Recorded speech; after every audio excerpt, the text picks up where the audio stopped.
Good afternoon, my dear sisters and brothers.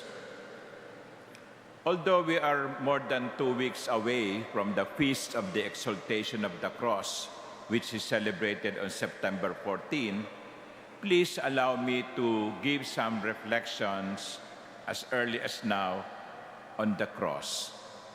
Because our first reading from the first letter of St. Paul to the Corinthians speaks about the cross, or the message of the cross.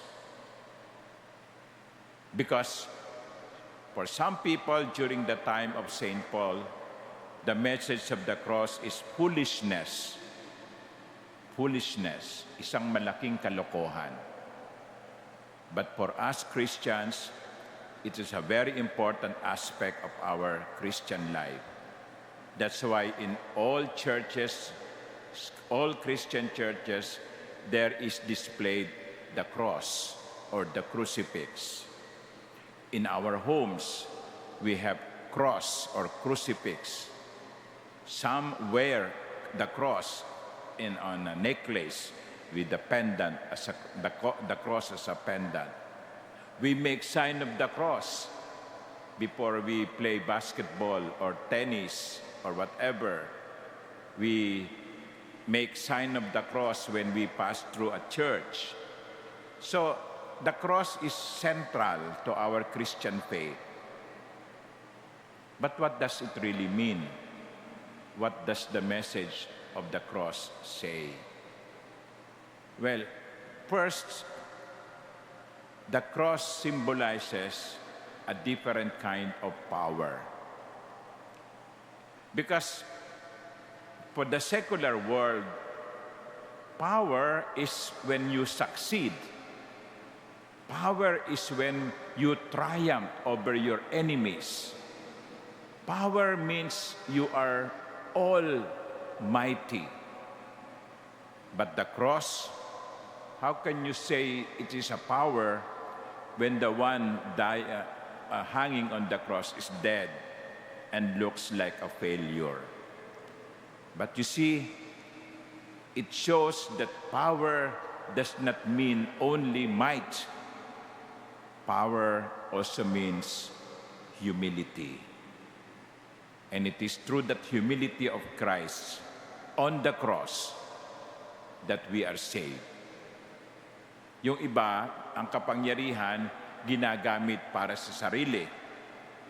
Pero si Jesus, ang kapangyarihan ipinakikita sa paglilingkod sa iba hanggang kamatayan. Secondly, the cross is not only a symbol of suffering, it is primarily a symbol of love. Because when you look at the cross, especially with Jesus hanging there, you can see that real love is one that remains faithful even when it is difficult. Real love means being faithful even if it is difficult. It would have been very easy for Jesus to go down from the cross. After all, ang nakikita niya sa kanyang harapan ay mga taong tinutuya siya. Kung talagang ikaw ang Kristo, bababa ka dyan at maniniwala kami. Iniinsulto. Jesus could have said, ganon, ha? Okay. Sige na, bababa na ako, bahala na kayo sa buhay nyo. But Jesus did not do that. You know, it's very easy to love when you are also loved in return.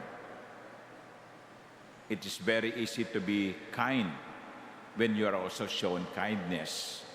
Diba? Ang daling magmahal eh. Kapag yung minamahal mo, minamahal ka din. But you see, Christian love is tested when we are hurt, misunderstood, or rejected. At sa krus, ang mensahe ng krus, ipinakita sa atin ni Jesus ang tunay na pagmamahal. Nagmamahal, hindi lamang sa mga panahon na kaaya-aya.